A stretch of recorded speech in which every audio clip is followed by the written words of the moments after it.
Hi friends, പുതിയ വീഡിയോയുടെ സ്വാഗതം. നമ്മൾ നോക്കാൻ പോകുന്നത് സേമിയ പായസമാണ്. വളരെ ഈസി ആയിട്ട് നമുക്ക് ഉണ്ടാക്കാം. നമ്മൾ കാണിച്ചു തരും എങ്ങനെയാണ് ഉണ്ടാക്കേണ്ടത്. നമ്മൾ കാണിച്ചു തരും. നദാന് ഭയങ്കര ഇഷ്ടമാണ് സേമിയ പായസം. നദാനെ, അപ്പോൾ നമുക്ക് സേമിയ പായസം ഉണ്ടാക്കുന്നത് നമുക്ക് കാണിക്കാം. അമ്മ ഇതെങ്ങനെ അമ്മ ഉണ്ടാക്കുക? ഞാൻ കുക്കറിൽ വെക്കാമെന്നാണ് വിചാരിക്കുന്നത്. കുക്കറിലല്ല ഉണ്ടാക്കുന്നത് അല്ലേ?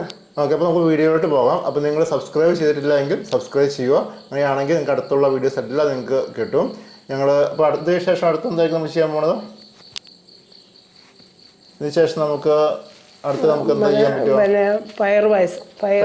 പയർ കൊണ്ടുള്ള പായസമാണ് ഇതിന് ശേഷം ഞങ്ങൾ വെക്കാൻ പോണത്. അപ്പം നമുക്ക് വീഡിയോയിലോട്ട് കിടക്കാം. അപ്പോൾ അമ്മ നമുക്ക് എങ്ങനെ ഉണ്ടാക്കും? അമ്മ എല്ലാം എടുത്തു വെച്ചിട്ടുണ്ട്.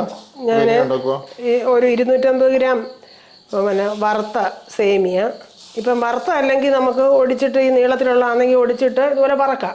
നെയ്യ് ഒഴിച്ച് ഇത് വറുത്തതാ ഇരിക്കുന്നത്. അല്ലാതെ നമ്മൾ വറക്കാത്തത് നീളത്തിരിക്കുന്ന സേമിയ ഇല്ലേ, അതാണ് നമ്മൾ ഒടിച്ചിട്ട് നെയ്ക്കകത്ത് ഒന്ന് വറക്കാം. ഈ പരുവത്തിന് വറക്കാം. വറുത്ത് കഴിഞ്ഞിട്ട് ഇതിനകത്ത് ഇതൊരു 50 ഗ്രാമോളം ചൗവരിയുണ്ട്. ചൗവരിയും ഇട്ട് അത് കൊഴുപ്പ് കിട്ടാൻ വേണ്ടി ഞാൻ 1 ലിറ്റർ പാലെടുത്ത് വെച്ചിട്ടുണ്ട്. 1 ലിറ്റർ പാല് ഈ സേമിയയ്ക്കകത്ത് ചൗവരി ഇട്ട് ഈ പാലും ഒഴിച്ച് കുറച്ച് പഞ്ചസാരയും കൂടെ നമ്മുടെ ആവശ്യമുള്ള പഞ്ചസാര എടുക്കുക. ഓരോരുത്തർക്കും മധുരം കൂടുതലുള്ളവരുണ്ട്, കുറവില്ലാത്തവരുണ്ട്. അതനുസരിച്ച് പഞ്ചസാര ഇപ്പം ഞാൻ കുറച്ചെടുത്ത് വെച്ചതേ ഉള്ളൂ. പക്ഷേ ഇത്രയൊന്നും വേണ്ടി വരികയില്ല. കുറച്ച് 2 തവി മതിയായിരിക്കും. 2-3 തവി മതിയായിരിക്കും ഇതിന് ഒരു തവിക്ക്. അത് പഞ്ചസാര നമ്മുടെ ഇപ്പം കുക്കറിൽ വെക്കുന്ന പറഞ്ഞാൽ ഇച്ചിരി കുറവാണെങ്കിലും പിന്നെ വേണേലും ഇടാം, അതിന് പ്രശ്നമില്ല.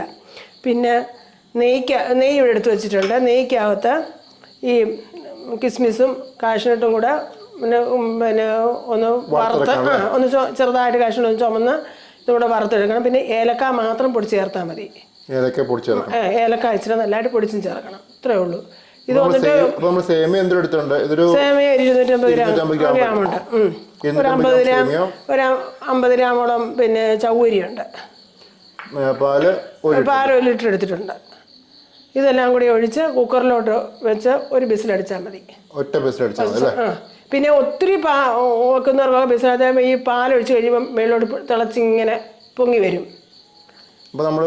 ഇപ്പം ഇത്രയൊക്കെയോ കുഴപ്പമില്ല. കൂടുതലെടുക്കുവാണെങ്കിൽ നമ്മളെടുക്കാൻ പോകുന്ന 5 ലിറ്ററിൻ്റെ ഒരു കുക്കറാണ്. വലിയ കുക്കറാണെങ്കിൽ പ്രശ്നമില്ല. വലിയ കുക്കറാണെങ്കിൽ ഏറെ പാലൊഴിക്കുന്നുണ്ടെങ്കിൽ എപ്പോഴും മേളിൽ കൂടി ഇങ്ങനെ വരാൻ തുടങ്ങും. അതനുസരിച്ച് പിന്നെ ഒരു വിസിലടിക്കുമ്പോൾ താത്തിടുക. നിർത്തിക്കഴിഞ്ഞ് പിന്നെ നമുക്കറിയാമല്ലോ, നിർത്തി കഴിയുമ്പോൾ ഇനിയും കൊഴുപ്പ് കൂടുതലാണെങ്കിൽ വേണേൽ ഇച്ചിരി പാലും കൂടെ ചേർക്കാം. കട്ടിക്കിരിക്കുവാണെങ്കിൽ കുറച്ച് പാലും കൂടെ ചേർക്കാം. പഞ്ചസാര ആവശ്യത്തിന് ചേർക്കാം. ഇത് എടുത്തു തുറന്നു കഴിഞ്ഞിട്ട് ഈ നെയ്ക്കകത്ത് വറുത്ത എല്ലാം കൂടി ഇടുന്നു. ഏലക്കായും പിടിച്ചിടുന്നു. അത്രയേ ഉള്ളൂ. പെട്ടെന്ന് ഉണ്ടാക്കാവുന്ന, ആർക്കും ഉണ്ടാക്കാവുന്ന. അടുത്ത ഇപ്പം ഞാൻ കുക്കർ എടുത്ത് ഇതെല്ലാം കൂടെ ഈ സേമിയയും പിന്നെ ചൗവരിയും പാലും ചിലപ്പോൾ കുറച്ച് പഞ്ചസാരയും കൂടി കുക്കറിനകത്തോട്ട് വെക്കുക. വെച്ച് ഒരു ബിസിലടിക്കുമ്പോൾ നിർത്തിയിട്ട് വെച്ചാൽ ഈ നെയ്ക്കകത്ത് അപ്പോഴത്തേന് ഇതെല്ലാം വറുത്ത് വെക്കുന്നത് ഇടുക. ഏലക്കായും പൊടിച്ചിടുക. അത്രയേ ഉള്ളൂ. കൊഴുപ്പ് കൂടിയെങ്കിൽ പിന്നെ കൊഴുപ്പ് കൂടി ആരും വെള്ളമൊന്നും ഒഴിക്കത്തില്ല. വീണ്ടും പാലാണ് ചേർക്കുന്നത്. സേമിയയ്ക്ക് എപ്പോഴും പാലേ ഒഴിക്കുന്നത്. സേമിയയ്ക്ക് പിന്നെ ഇത് തേങ്ങാപ്പാൽ വേണ്ട. ഇത് നമ്മുടെ പാലാണ്. ഇപ്പം എല്ലാവർക്കും പശു പാലില്ലെങ്കിൽ എന്തോ കിട്ടുന്നത് അത് ഒഴിക്കുക. പാലാണ് ഒഴിക്കുന്നത്. കവർ പാൽ എന്താണെന്നാ. ഇതിപ്പോൾ ഞാൻ പശു പാലാണ് എടുത്ത് വെച്ചിരിക്കുന്നത്. കൊഴുപ്പ് കൂടുതലാണെങ്കിൽ പിന്നെ ആരും വെള്ളം ഒഴിക്കത്തില്ല. പാല് തന്നെയാണ് ചേർത്ത് നീട്ടുന്നത്. മധുരമില്ലെങ്കിൽ വീണ്ടും മധുരം ഇട്ട് കൊടുക്കാം. അങ്ങനെ നമുക്ക് എടുക്കാം. ഇനിയിപ്പോൾ ഞാൻ ചെയ്യാൻ പോവാം. ചെയ്ത് കഴിഞ്ഞ് കാണിക്കാം. ഇപ്പം ഞാൻ സേമിയയും ഇട്ടു, ചൗവരി ഇട്ടു, പഞ്ചസാര ഇട്ടു, പാലും ഒഴിച്ചു. കുക്കറിൽ വെച്ച് ഇനി കുക്കർ അടച്ച് ഒരു വിസിലടിക്കാം. ഒരു കുക്കർ അടയ്ക്കാൻ പോവാണ്. അടച്ച് ഒരു വിസിലടിച്ച് കഴിയുമ്പോൾ താക്കും. ഇനിയും വിസിലടിക്കട്ടെ. ഞാൻ ഈ കിസ്മിസും കാഷ്നട്ടും കൂടെ ഒന്ന് വറുത്തെടുക്കുക. ഇത് തിളയ്ക്കുമ്പോഴത്തേക്ക് ഇത് കുക്കർ വിസിലടിക്കുമ്പോഴത്തേന് കാഷ്നട്ട് അങ്ങോട്ടൊന്ന് ഞാൻ കുറേ വലിയ ഫുള്ളനൊന്നും വെക്കണ്ട. ഞാനൊരു മീഡിയത്തിൽ ഇട്ടേക്കുന്നത്. പെട്ടെന്ന് കരിഞ്ഞു പോകും. അതുകൊണ്ടാണ് ഞാൻ മുന്തിരിങ്ങ ഒന്ന് വാരി വെച്ചേക്കുമായിരുന്നേ. ചെളിയൊക്കെ ഉണ്ടെങ്കിൽ ചിലപ്പോൾ ഈ നമ്മൾ മേടിക്കുന്ന മുന്തിരിങ്ങ ഇതല്ലേ ബിസിനസ് ആയതുകൊണ്ട് അതിനകത്ത് ചെളിയൊക്കെ ഉണ്ടെങ്കിൽ ഒന്ന് കഴുകി വാരി നേരത്തെ എടുത്ത് വെച്ചേക്കുമായിരുന്നു.